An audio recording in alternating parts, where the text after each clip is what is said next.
Ladies and gentlemen, we have the great pleasure of introducing the Master of Ceremonies, Åse Klevland.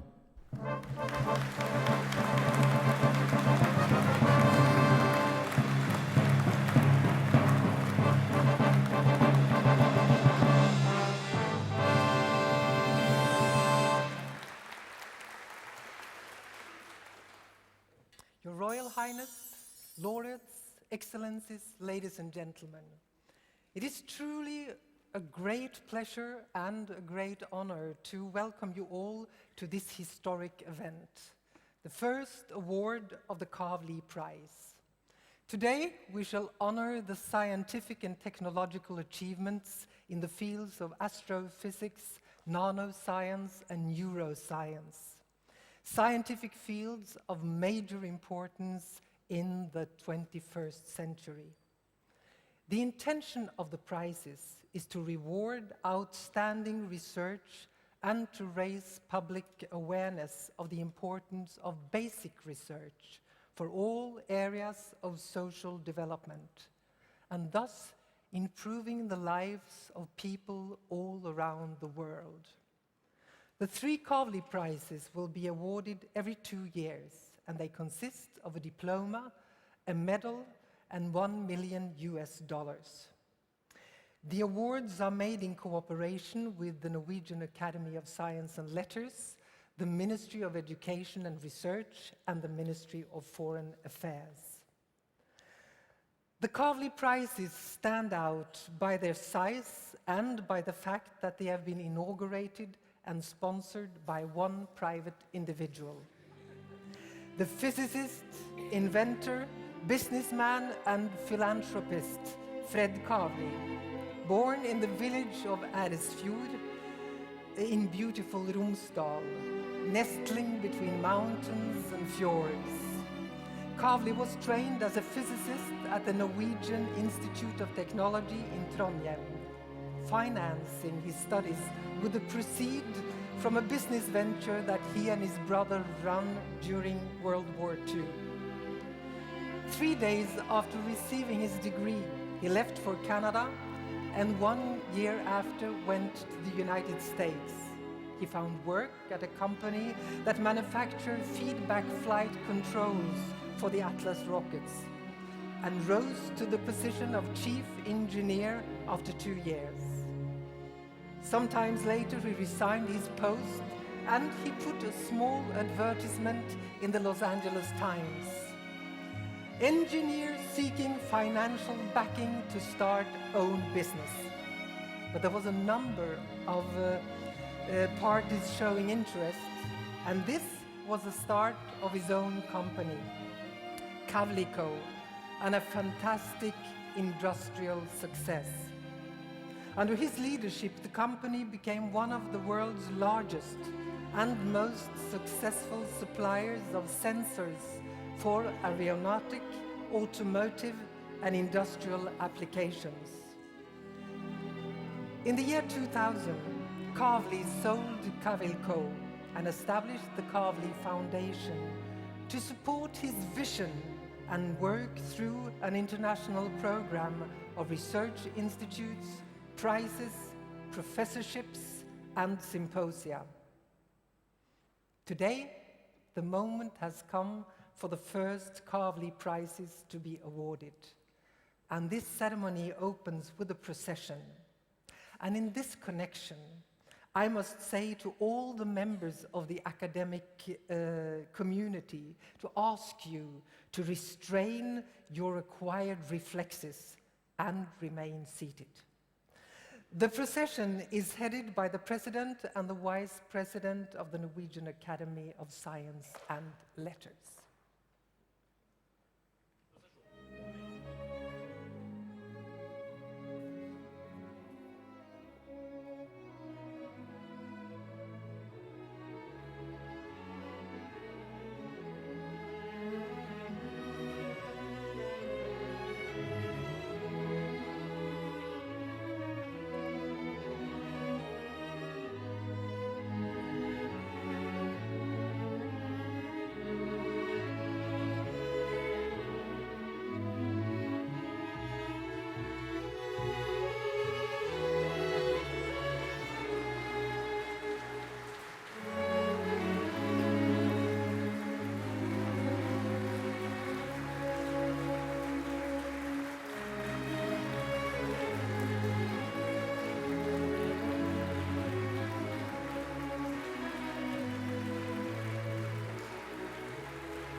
is now my honor to ask His Royal Highness Crown Prince Haakon to come up to the podium. The Crown Prince will be accompanied by Secretary General Reidun Sirevåg of the Norwegian Academy of Science and Letters.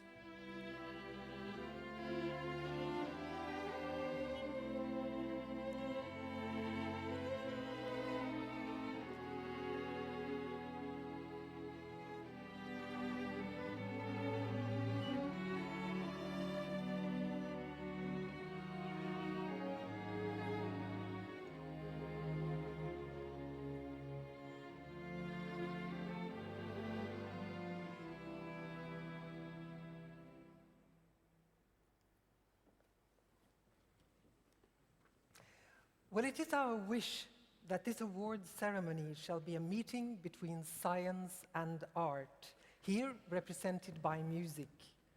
Physics and music actually have more in common than one might think. A number of great thinkers throughout the ages have pondered about just this. Pythagoras was one of the first to explore the emotive relationship between the length of a string and the note, between symmetry, asymmetry, harmony, and dissonance. He refers to this both in his harmonics and his mathematics. Later thinkers saw this as being related to the distances between the planets and the Earth. Many musicians and composers have been fascinated by the music of the spheres. One of them were Georg Friedrich Händel, and he was also a great composer for festive occasions. And on this day of ceremony, Oslo Camerata, one of Norway's foremost chamber ensembles, with performances all around the world, will play Arrival of the Queen of Sheba. The orchestra is conducted by Stefan Barrat-Due, artistic leader of Barrat-Due's Musikkinstitutt, one of Norway's top institutions for music educations.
give the floor to the President of the Norwegian Academy for Science and Letters, Ole Didrik Lærum.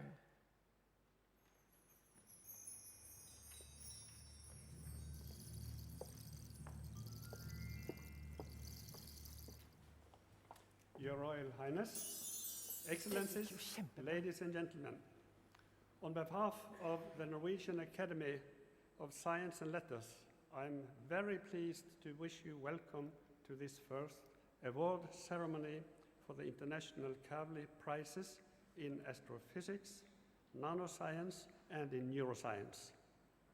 Today, 7 outstanding researchers will be honored for groundbreaking discoveries and outstanding work in these 3 disciplines. And each discipline represents a fast-moving area of research where new findings may have a strong impact on the society. The Norwegian Academy is very proud to be the host and to administer this important biannual event. We represent a learned society which has been in existence for more than 1.5 centuries. Similar to the situation in other European countries, the degree of interaction between the academy and the society is increasing.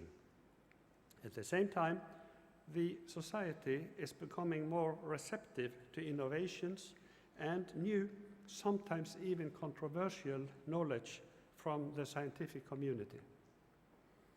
The industrialized world has also become more and more dependent on new knowledge which comes from the science and leads to further development. But this only happens when new knowledge is disseminated in a way that it is easily disseminated and accessible, when it is understandable and not least becomes generally respected.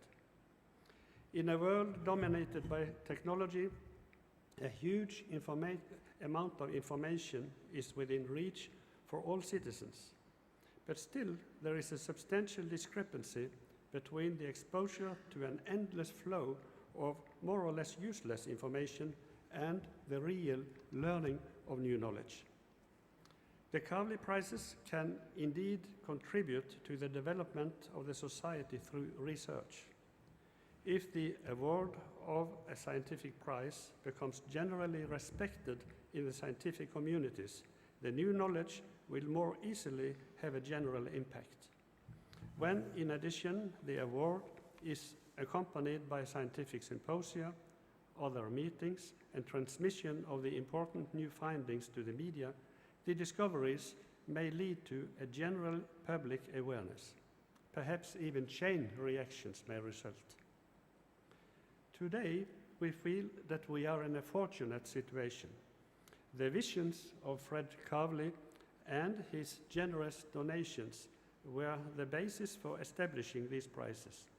We owe him our sincere thanks, not only from the Norwegian Academy, but also from the scientific community in general. Before the decisions of prizes could be made, a long and thorough selection process has been undertaken.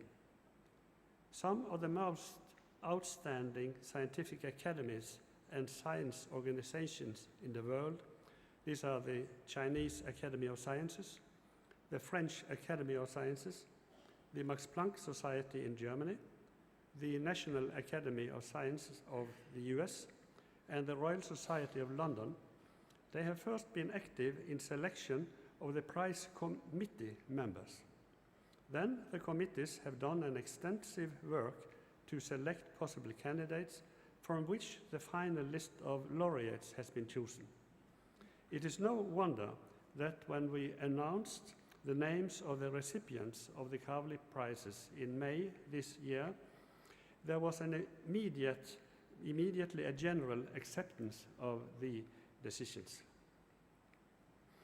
I would like to use this occasion to thank the mentioned academies for the great support and help, Not least, we are very thankful for the outstanding work done by the committee members. And during these days, several parallel symposia with prominent scientists as speakers have elucidated these new discoveries. Finally, I would like to address the prize winners and express not only our congratulations, but also our deep thanks for your achievements. We are very proud of you and hope that this may also lead to an extended contact with the Norwegian Academy and to Norway in general. In this audience were many prominent persons from Norwegian politics, business, higher education and research are present. I will draw your attention to these discoveries and also to the importance of basic research in general. I hope that it will inspire to a stronger promotion of research as a fundament for any modern society.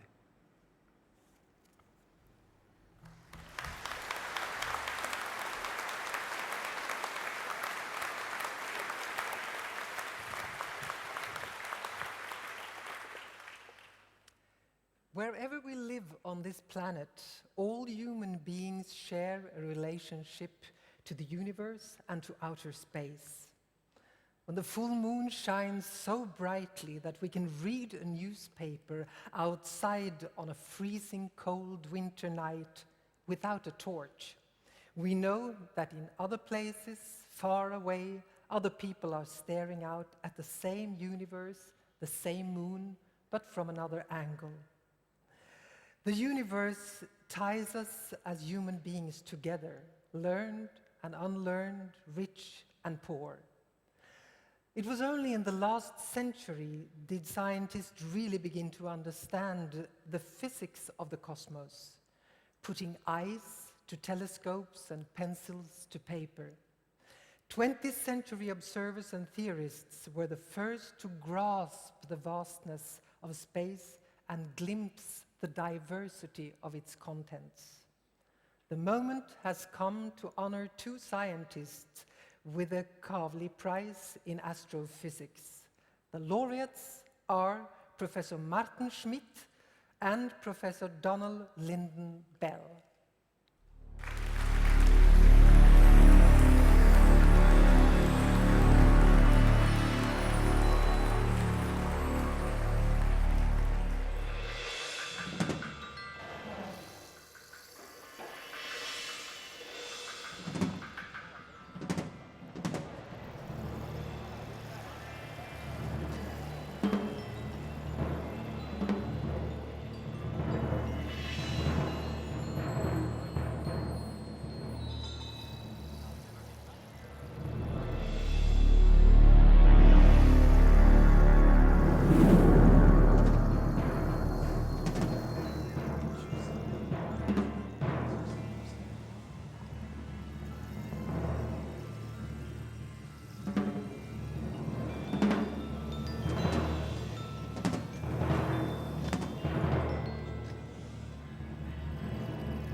Theoretical Astrophysics at the University of Oslo, and was, until recently, Secretary General of the International Astronomical Union.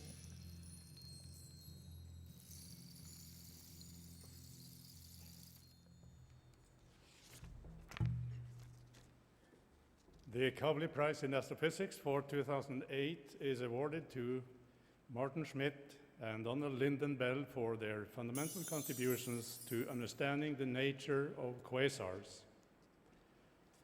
Astronomy is one of the oldest fundamental sciences. It has made and it continues to make a profound impact on our culture and is a powerful expression of the human intellect. The cultural and personal drama of Galileo Galilei in the early 1600s is the most famous case of astronomy challenging and reshaping our understanding of the universe and our place in it. The significance of Galileo's contribution to our culture and science will be commemorated in 2009 as the International Year of Astronomy. Ever since Galileo, astronomers have continued to make discoveries that lead to new understanding of the cosmos. We now know the size of the universe, that the size of the universe that we can observe and the range of objects in it are truly staggering. In 1920, Edwin Hubble laid the observational basis for the spectacular discovery of the expanding universe. In the 1950s and 1960s, radio astronomers discovered star-like radio sources and accurately measured their positions in the sky.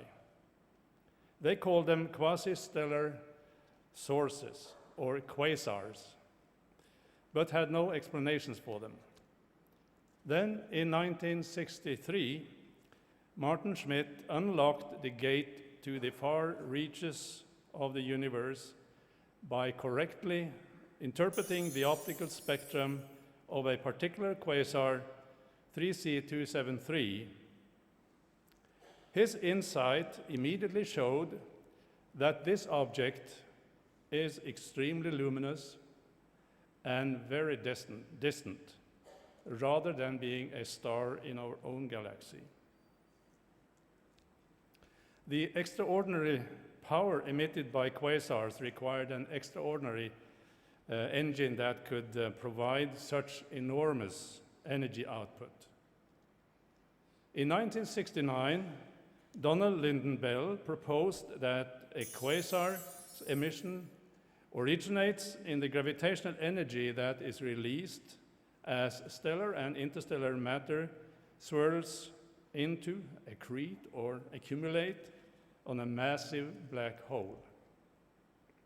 Although others had suggested that quasars were powered by black hole accretion, Lynden Bell showed convincingly that most of their luminosity came from frictional heating in a rotating gaseous disk, an accretion disk, around a black hole.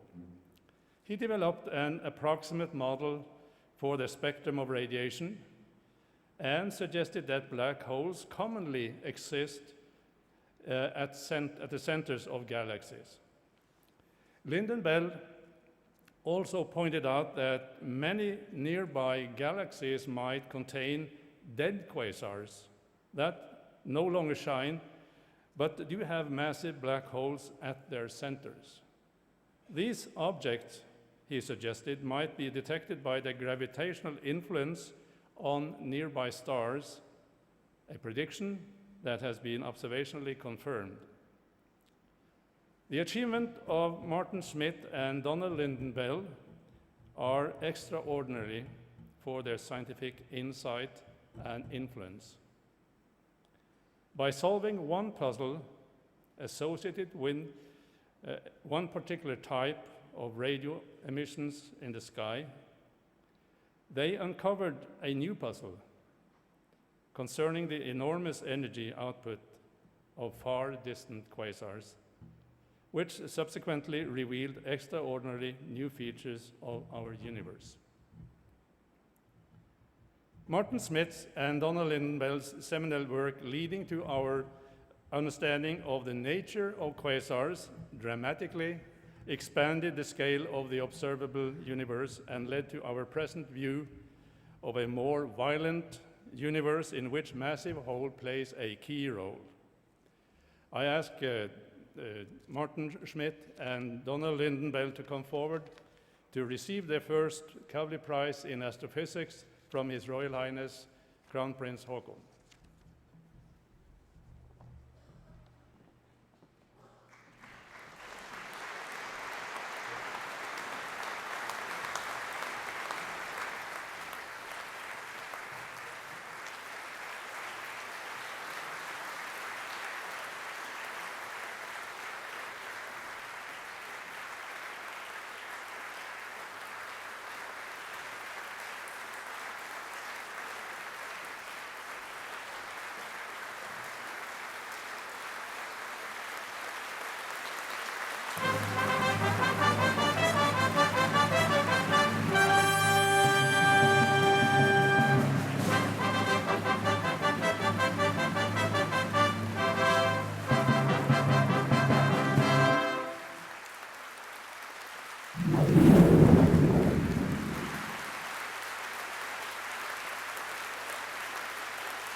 Norway is relatively young as an independent nation, and most of our cultural institutions are developed after World War II.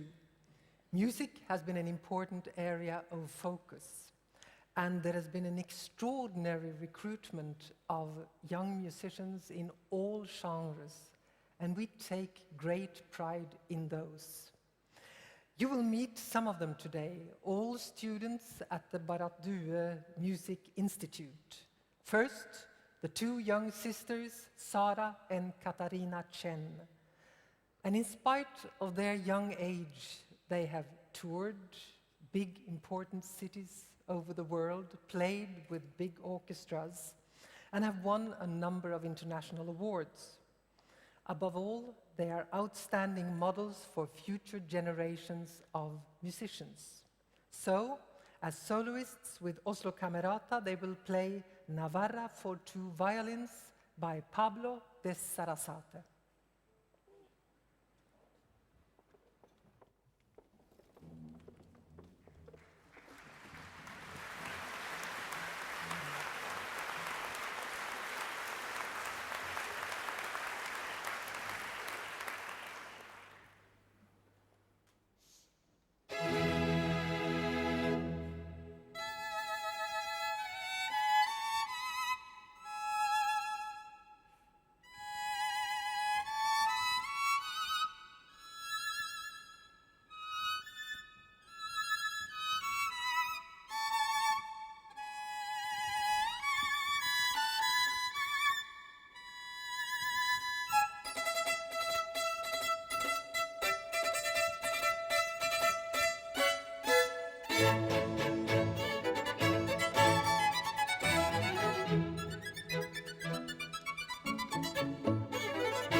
Well, I guess you understand our pride. Well, let's move from astrophysics, the science of the greatest physical dimensions, to the science of the smallest dimensions, of systems, of atoms and molecules, nanoscience. Well, that's about what many of us know about that, just that it's about small stuff. But just imagine a nanometer is 1/1,000,000th of a millimeter. That's something. The Kavli Prize in Nanoscience will be awarded for outstanding achievement in the science and application of the unique physical, chemical, and biological properties. And the laureates are Professor Louis Bruce and Professor Sumio Ijima.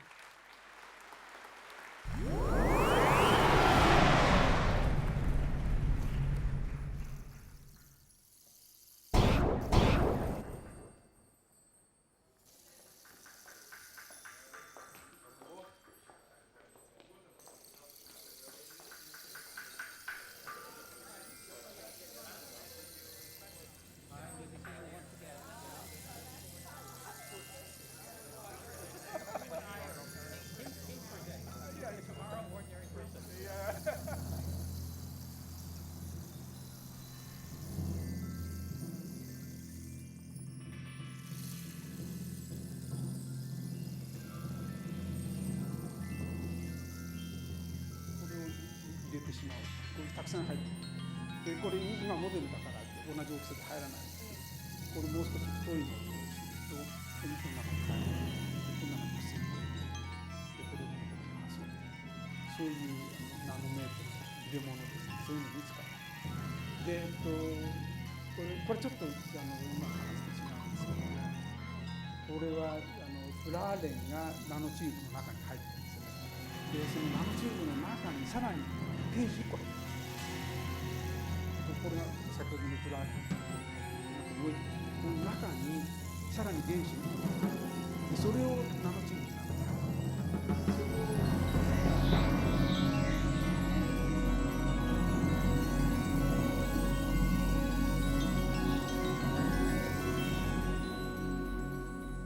Well, wouldn't it be interesting to hear what he said? That explanation was probably something. But the chairman of the Prize Committee for Nanoscience is Dr. Arne Skjeltorp. He's a professor at the Department of Physics at the University at Oslo and head the physics department at the Institute of Energy Technology.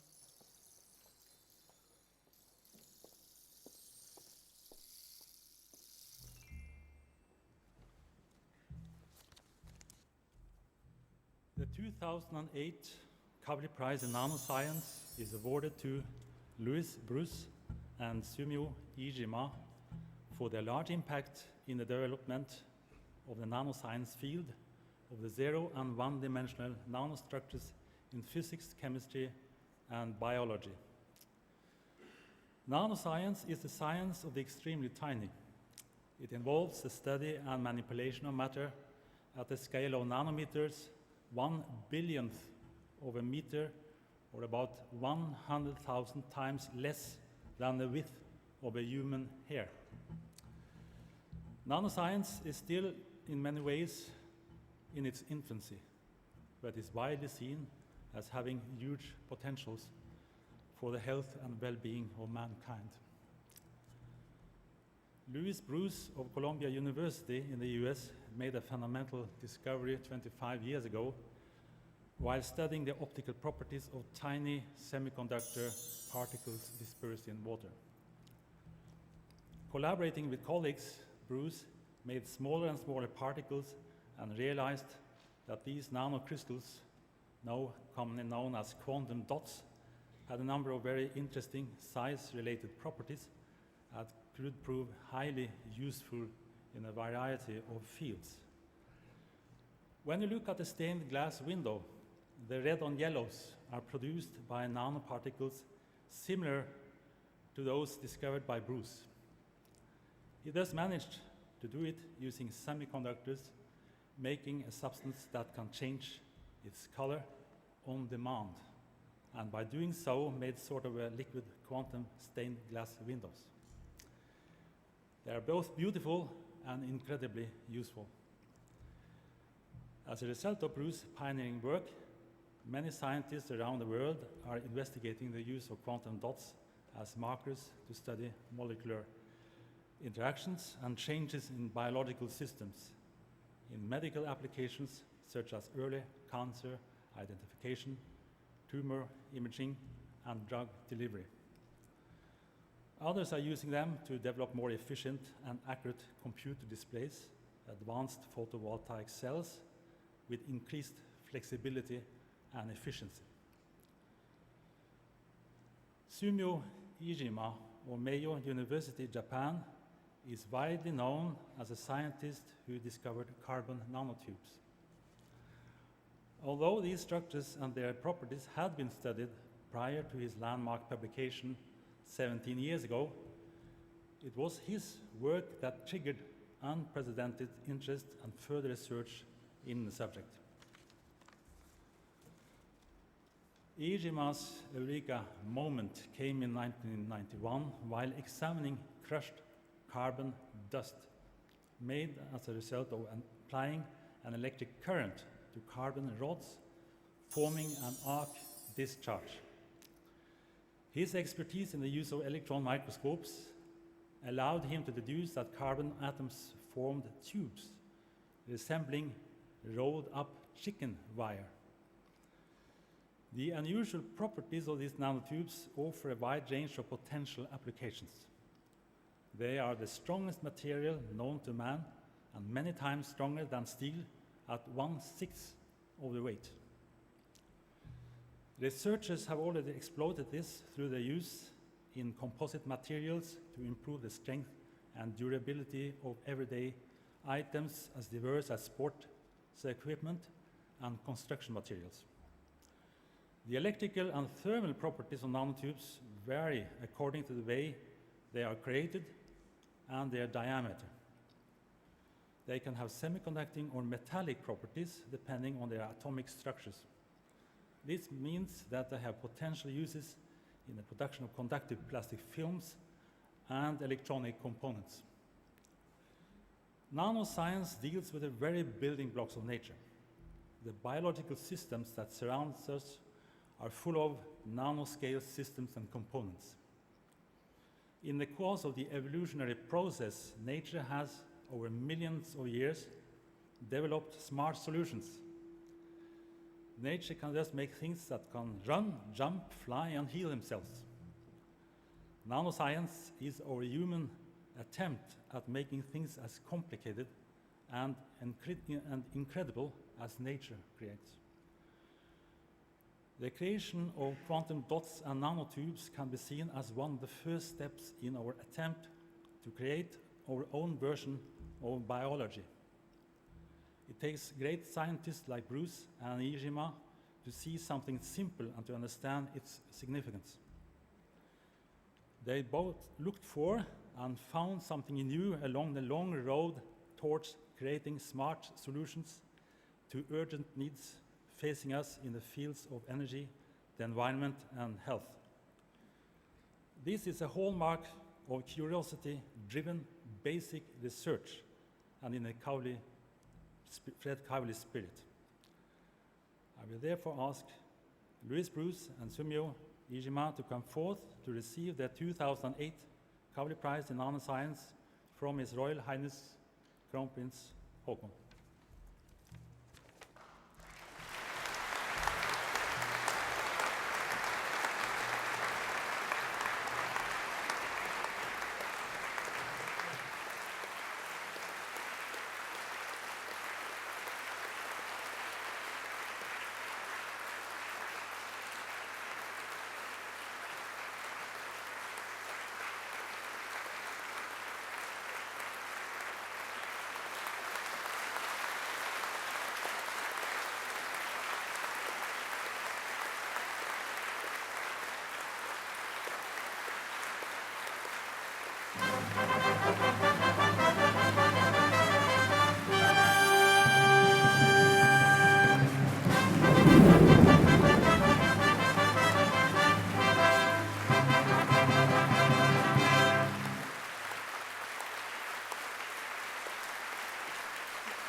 Kavli prizes are certain to strengthen Norwegian researchers' professional contact with some of the foremost research institutions in the world. This is of major importance for the future of our country and for our potential to contribute to a better world. The best and most groundbreaking that we have achieved as a nation has taken place in periods of great openness towards the world around us. Just think of the golden age of Norwegian art during the second half of the 19th century. Henrik Ibsen, Edvard Munch, Edvard Grieg were some of the many artists who created works that belong today to the world's artistic heritage. Dear friends, Oslo Kamerata will now play the prelude from the Holberg Suite by Edvard Grieg.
One of the strangest and most wondrous things in the universe is the wrinkled lump in every person's head, the human brain.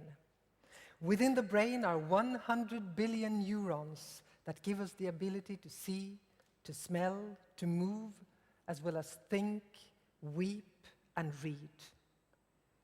Understanding how such a miracle is possible, that is the vast mission of the relatively young field of neuroscience. The Kavli Award in Neuroscience is awarded to Professors Sten Grillner, Thomas Jessel, and Pasko Rakic for their outstanding achievement in advancing our knowledge and understanding of the brain and nervous system.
I would say during started in the brain, how that matters with my wife was this you make me use none of them.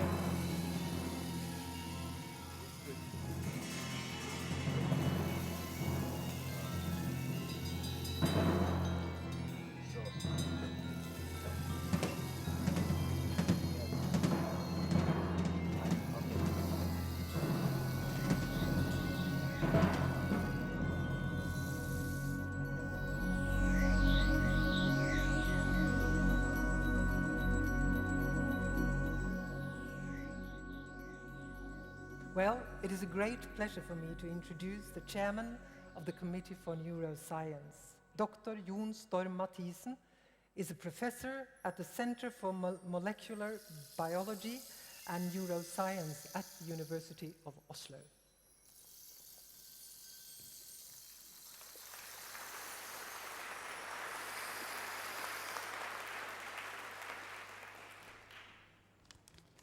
The human brain is the most complex structure on this planet.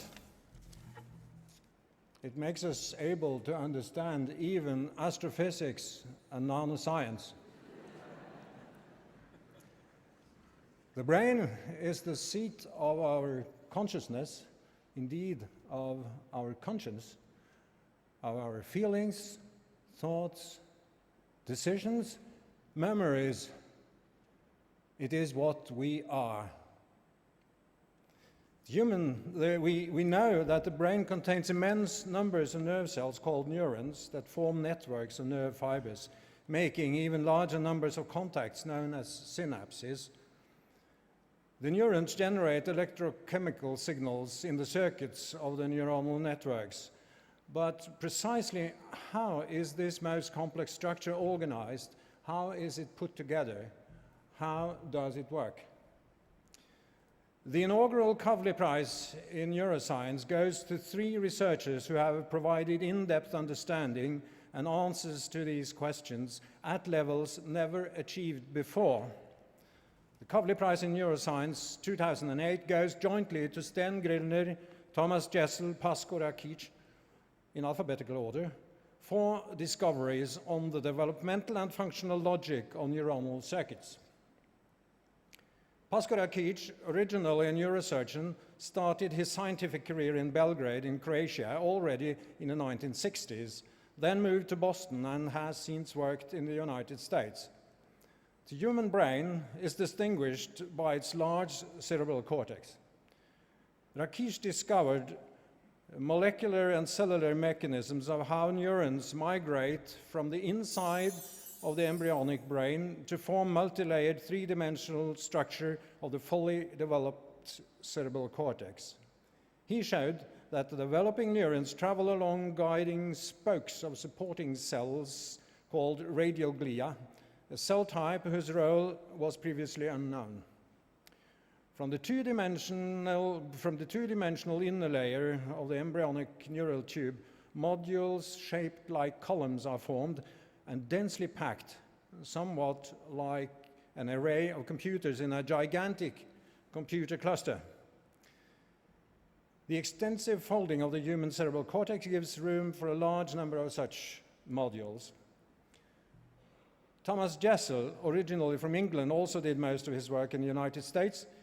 He established how gradients of signaling molecules in the embryonic spinal cord determine the final positions and types of neurons, and it would appear the basic pattern of their interconnections by switching on and off genes at appropriate times and locations.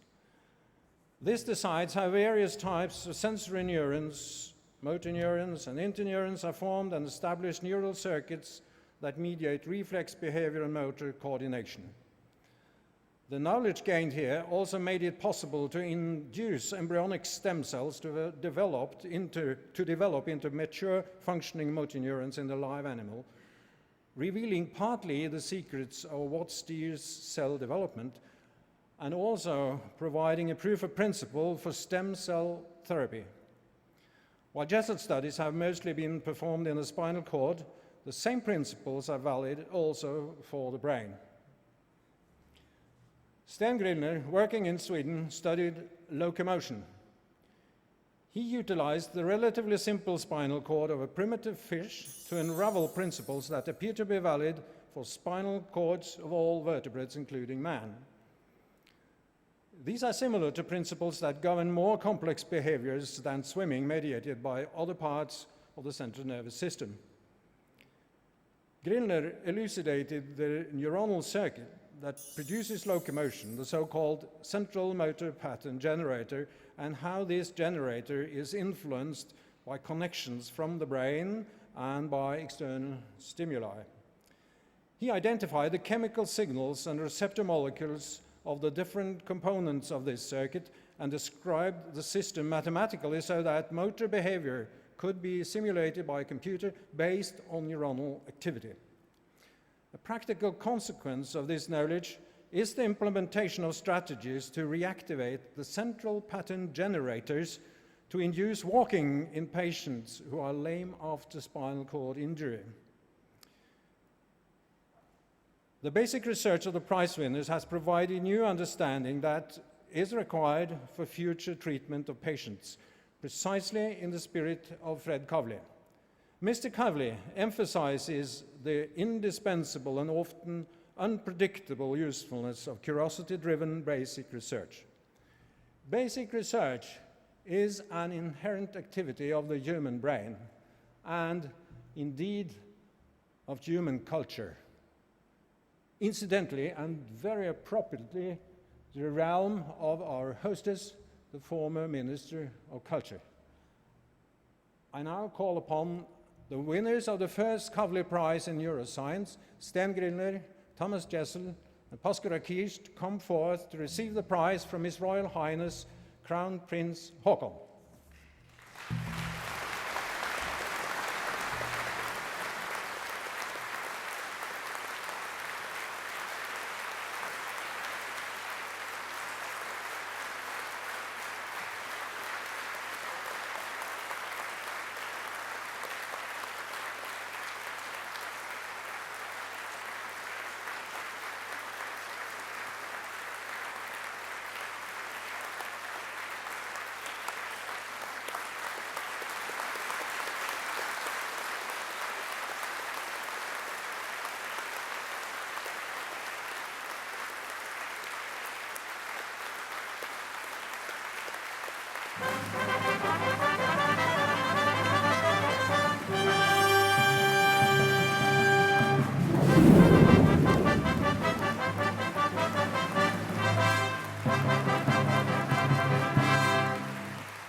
In Norway, approximately 100,000 children and young people play in brass bands and wind bands.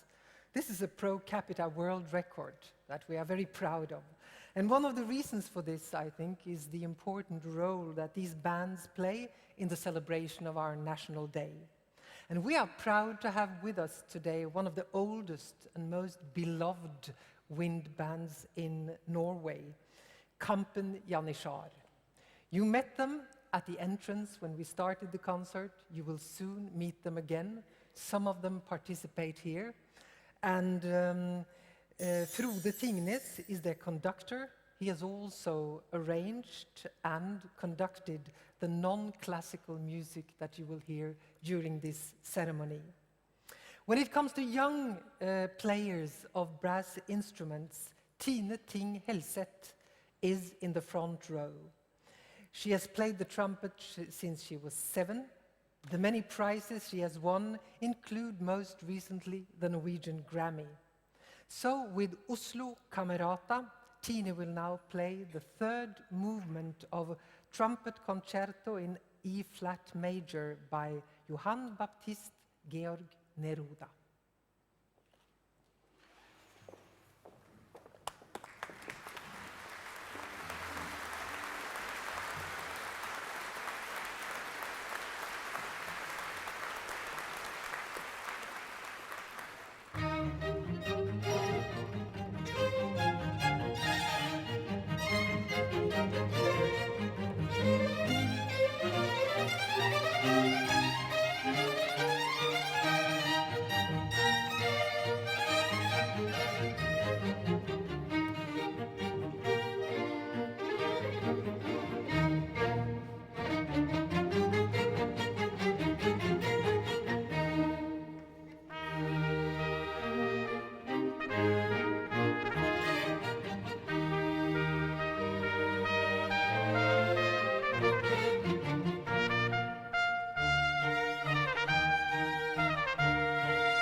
Ladies and gentlemen, I am delighted to give the floor to the man who did not only dream it, but who made it become reality.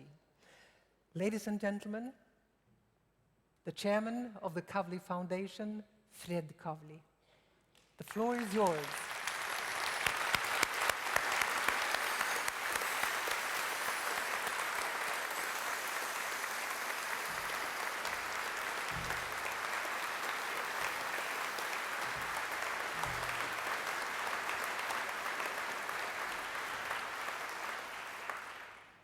Your Royal Highness, Excellencies, ladies and gentlemen. It's a great honor and pleasure to stand here today in my native country for the first ceremony to award the Kavli prizes and to honor and celebrate the prize winners. The Kavli prizes are a fulfillment of my lifelong dream to support the human quest for knowledge through science. They are sponsored by a partnership between the Norwegian Academy of Sciences and Letters, the Norwegian Ministry of Education and Research, and the Kavli Foundation. I founded the Kavli Foundation in December of 2000 with a mission to advance science for the benefit of humanity and to promote increased public understanding and support for scientists and their work.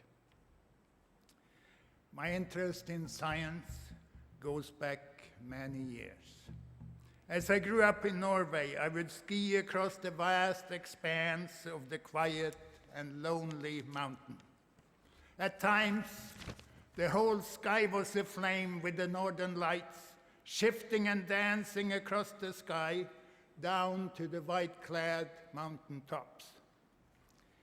In the stillness and loneliness of the white mountain, I pondered the universe, the planet, nature, and the wonders of man.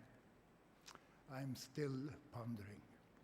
The universe so big beyond imagination, yet composed of particles so small, beyond comprehension, and those little creatures that have taken command of the planet Earth, not because of their strength, not because of their longevity, but because of their brain. The speed with which the human being has taken command of the planet Earth is really remarkable. As we started out our journey only 60,000 years ago to spread out around the globe and came into Europe only 35,000 years ago. The human curiosity, the trust to understand and to gain knowledge has brought the human being on an ever-accelerating journey of progress in our conquest of the earth and the heavens. Our journey has gone through many steps and transformations as we learned to make tools, developed agriculture, learned to write and to print.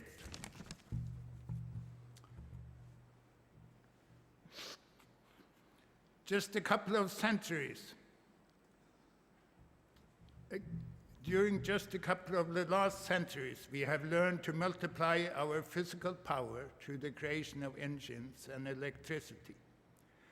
The human brain and the human curiosity has brought us on this path of progress through our urge to explore, to create, and to further our scientific understanding through new discoveries in science.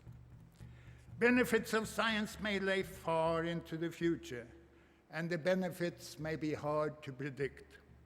When Heisenberg, Schrödinger, and Dirac developed the quantum theory of matter, they didn't know what their research would lead us to the invention of the transistor, which made possible the development of the integrated circuits, computers, the internet, and the IT world in which we live today. Similarly, when Crick, Watson, and Franklin discovered the double helix structure of DNA, they did not know the extent to which it would revolutionize our understanding of biology and open the door to remarkable advances in medicine. In just a little over 100 years, our lifespan has doubled. Science is taking us on an ever-accelerating journey into the future, which we cannot predict any more than we could foresee the revolutionary power of the transistor. Practically everything we touch in our daily lives has been developed and improved through basic research. And based upon the past, the benefits of science will be even more spectacular than we can ever imagine. The Kavli Foundation supports science and has established prizes in 3 areas: astrophysics, nanoscience, and neuroscience, from the largest to the smallest to the most complex. I believe these prizes are in the most exciting fields of the 21st century and beyond. Astrophysics, from the time when the human being first looked up at the sky in Africa until today, we have always wondered what is out there. The heaven is the largest laboratory of all, so big and powerful it is beyond our imagination, from which the scientists are gaining the secrets from the beginning into eternity. Nanoscience deals with the smallest building blocks in nature and will enable us to make new materials and tools which will bring us on a path on an accelerated journey of technological progress. Neuroscience is the science of the most complex and the most advanced product of nature, the human brain, which is the basis for the development and very existence of the human being. So we are here today to honor and celebrate our scientists, our prize winners, for their work and their contribution to humanity's splendid journey. Let these prizes be a token of thanks and gratitude for moving us along the path of greater understanding of the human being, nature, and the universe. Thank you.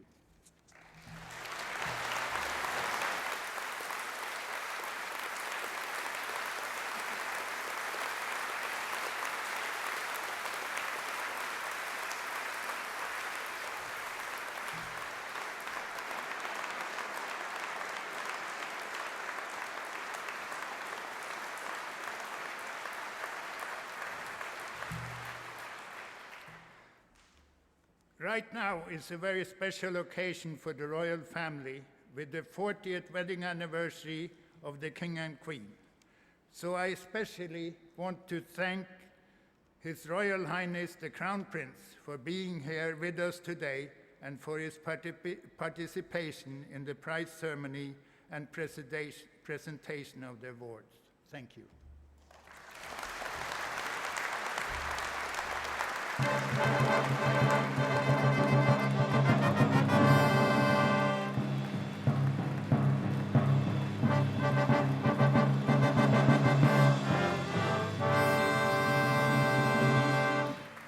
Royal Highness, ladies and gentlemen, we have now come to the end of the first award of the Kavli prizes.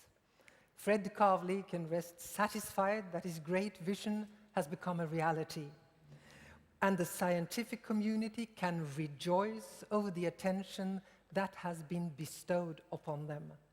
And for Norwegian society, the prizes result in greater visibility of research, which calls for an increased involvement by both private and public bodies.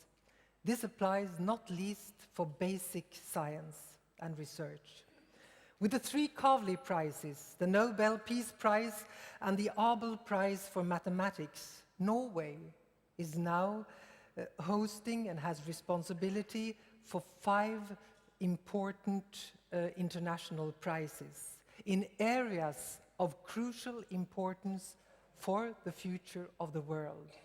That calls for a joint and ambitious strategy. Today, we have every reason to celebrate. In this country, when we celebrate, as you know, when we do it with drums and flags, we often strike up the Valdresmarsj. Maybe today we should sort of temporarily have renamed it the Romsdalsmarsj. But, well, let's do that. And so, Your Royal Highness, ladies and gentlemen, thanks to all of you who have participated, thanks to all of you who have contributed to the fact that we have these prizes in Norway today. And now we will meet again in 2 years. First, Oslo Kamerata, our young musicians, and the band over all bands, Kampen Janitsjar, and Frode Tingnes, strike up the band. Thank you.